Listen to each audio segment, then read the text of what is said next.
So today I'm going to be making some red tamales. This will actually be my second time making tamales. The first year I did it, girl, I freaking slayed it. They came out so bomb. So I am not worried about a thing this year. If you are part of the new generation of tias just like me, don't worry, girl, I got you. Let's make some freaking bomb ass red tamales. It's about 8 pounds of pork butt, so I'm going to add this to my pot. You're going to want to cut up your meat into smaller pieces just like I did. I'm going to fill my pot with water until it fully covers all of my meat.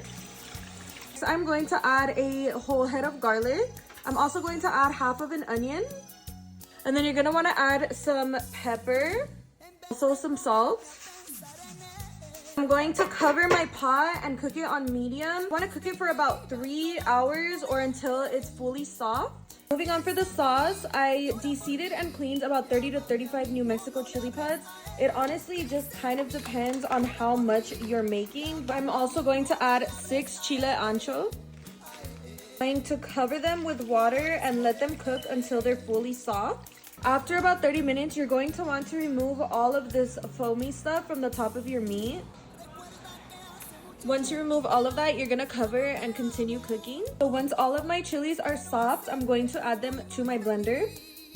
So now to my blender, I'm going to add my garlic cloves. Honestly, I add a lot of garlic cloves. You can add about 10 or 12. It's really up to you.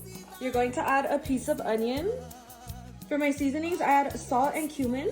I honestly don't measure, but you can add as much as you want and taste it to see if you need to add more. Also add oregano and peppercorn. I add about 7 peppercorn. Try not to put a lot of peppercorn because then they will be a little bit more peppery and spicy. And then I am gonna add just a few chile árbol because me and my family do like our tamales a little bit spicy. I'm going to add water. I'm going to add it slowly just so that way my blender doesn't overfill, but I'm gonna start off with about 4 cups of water.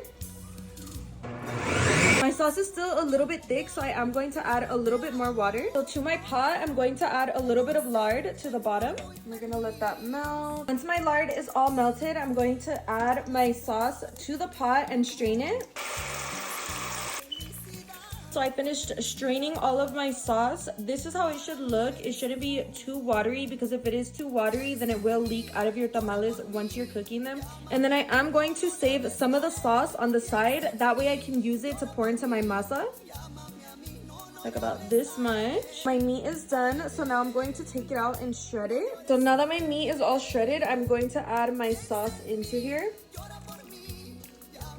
So that's it for my filling. It should look something like this. It does look a little bit darker on the camera, but it is a little bit lighter in person. Tomorrow I am going to prepare my masa and I'm also going to fill the tamales, so I'll put that in another video. But this is it for part 1 of my filling for my red tamales.